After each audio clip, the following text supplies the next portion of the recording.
Hello everyone, I'm Shiro and welcome to my review of episodes 4 and 5 of DAGASHI KASHI. The reason I'm reviewing two episodes at once is because since my last video, where I reviewed the first 3 episodes, both those episodes have actually come out.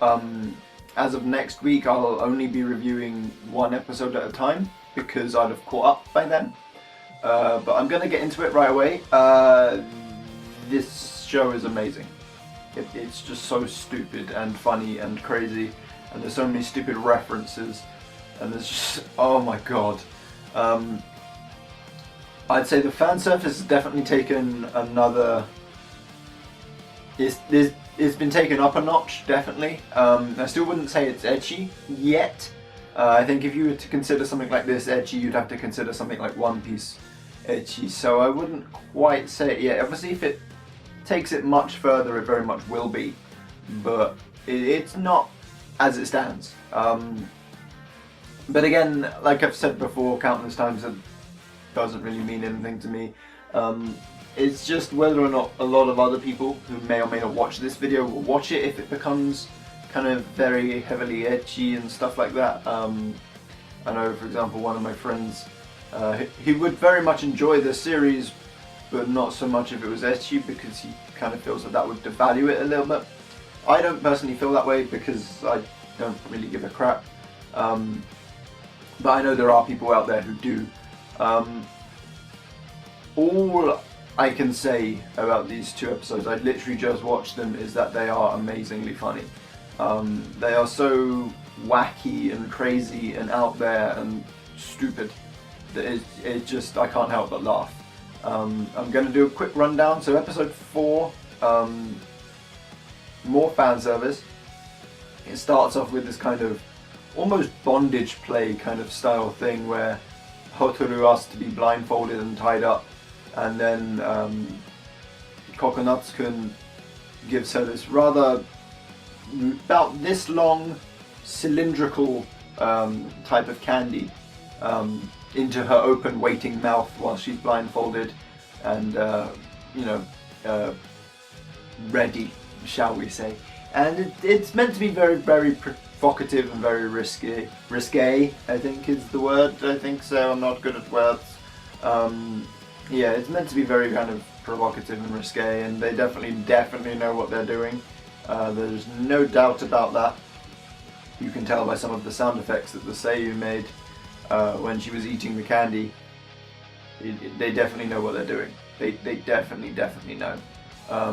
But that was kind of the first half of the episode, and the second half, again, it's kind of more general humor, slice of life kind of thing. Kokonatsu is doing some drawings, which is again the first time we actually see him doing any drawings since the beginning of the show. So that's the thing, it's kind of bringing it back round to the whole manga thing that he actually wants to do. And then Hendo-kun, To-kun, whichever name I decide to call him by, it's called by both of those, who is Saya's brother and Kokonatsu-kun's friend, basically takes the drawings and resizes the character's boobs. And basically he was drawing Hotaru and Saya. And if you don't know, if you haven't seen the show yet and you're watching these reviews first, or for whatever reason you don't know, Saya is very, very flat-chested and Hotaru is very, very not. And obviously it plays on that quite a lot, and basically Kokonatsu realizes he leaves his notebook in the cafe where Saya works, and that she would obviously see that and see that, you know, it's written above the drawings, this girl is flat-chested, and then on the drawing next to it, this girl has massive boobs. He's fearing his life at this point. So yeah, there's this very, very, very funny scene. The camera has gone out of focus. It's really weird. There we go. It's back in focus. There's this really funny scene where they're preparing. Hotaru and Kokonatsu are preparing to run towards the cafe again, which is apparently 1.5 kilometers away, which is pretty fucking far to run on a regular basis, but he does it for whatever reason. And they're preparing to sprint there so they can go and get his notebook back and not get the shit kicked out of him by Saya. Yeah, so it's very, very funny. Obviously sweets are involved everywhere.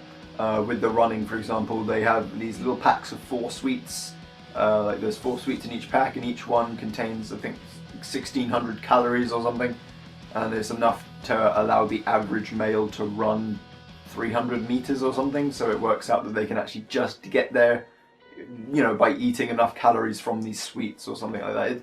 It's very, very stupid and very, very weird. But I can't help but like it. I can't help but laugh. And then the 5th episode started with a very kind of weird scene where Coconut's father and the owner of the sweet shop and Hotaru are seemingly doing this shady kind of deal where he gives her a bag full of powder and she like sticks a straw in it and starts eating it. And obviously it's a sweet, we know that it's a type of candy, but that's obviously not what they're going for, and then they start arguing about how he didn't do anything wrong by doing that because it's not illegal, and they keep saying like, oh, you know, we're able to take it in moderation as long as, and it seems that like they're kind of addicted to it, and then it ends with the two of them obviously walking out of the house after getting confronted by Kokonatsu in the middle of the night, vowing to change and clean up their act before they come back. And then later that night, you see Coconut get woken up in the middle of the night by the random rambling of his father, who is apparently making candy video tutorials for YouTube. And I very much kind of appreciated that because that was quite funny. He talked about how people are making obviously very, very good livings off of YouTube, and you know, obviously people are making quite a lot of views and money off of it, and they kind of referenced that. And then Coconut asked his dad how many views he had total, and he said 13. And that made me laugh because I have more than that. So I can feel at least a little bit proud that I have more views than an animated character does on YouTube. It's a good feeling. But it was very funny, and obviously I could relate to that quite a lot. So that was good. And then later that episode, you see Tokun and Coconuts again. They're kind of sitting in the shop. They've both run out of money, and so there's a very funny scene where Hotaru comes in, somehow knows that they're talking about their lack of money.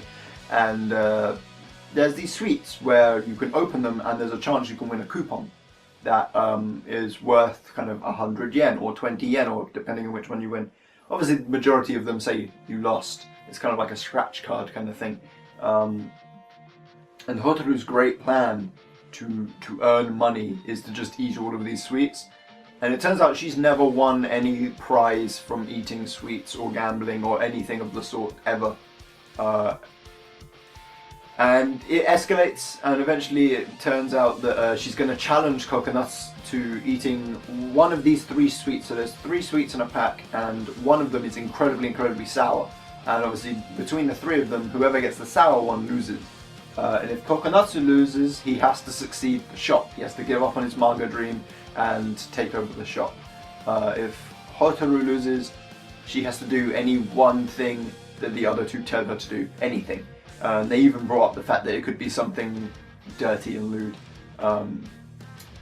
Anyway, she loses, and then the last scene of the episode is her running away, kind of ashamed and scared because she doesn't know what they might get her to do. So that kind of plays into the more kind of idea that she's not as innocent as we first thought. She kind of knows what she's doing. She knows how attractive she's supposedly meant to be. She knows what she's about. She actually does know. She's not as naive and stupid as we all thought at the beginning, which I did say actually. I did think that, you know, she can't be that innocent and naive. So yeah, we're kind of getting deeper into that. I'm kind of glad actually. I mentioned in my Grimgar review this week that around episodes 4 and 5 we start to see plot. If there's going to be any kind of story, that's when it actually starts. And normally these kind of comedic slice of life shows can go one of 2 ways. They can either start to introduce a story, in which case good, make sure you do it well, but good, and they can choose not to do that and just keep up the comedy casual, light-hearted stuff. And again, good. That's good. Keep doing what you're doing. It's playing it safe. The only problem I have with either of those choices is if they choose to do some kind of plot-based story and then try too hard when people mainly are going to watch it for the comedy. That's when things can get bad, and that's what can turn me off to a series. So I'm very, very glad they played it safe and they haven't got any kind of plot devices at all. And it's very, very much just, this is a stupid scenario, enjoy. This is another stupid scenario, enjoy. That's good. I like that. Keep doing that. Don't try and make things confusing with plot devices and story that we really, really don't need. Because I don't want that. Don't do that. I don't want a story in my Dagashi Kashi. I want stupid jokes and mild fan service. Please, please don't take it too far. Please don't try and make it some kind of story. Obviously I haven't read the manga, so I don't know what's going to happen, but it's quite rare that there are these kind of fairly long-running successful manga that are just sketch-based. So there's a little scenario, there's a chapter, there's a little chapter, there's a scenario, and again and again and again. That's very, very rare. Normally there's some kind of underlying plot, or there's some kind of overlying plot at times. This doesn't seem to have that. Maybe if there's a second season somewhere down the line, that'll start coming up. But for the time being, it's not, and I enjoy it. It's very, very good. If you like comedy and like slice of life shows, you should definitely check it out. I believe the next episode comes out next Thursday or Friday, and obviously that's when my next video will be again. Well, my next Dagashi Kashi video anyway.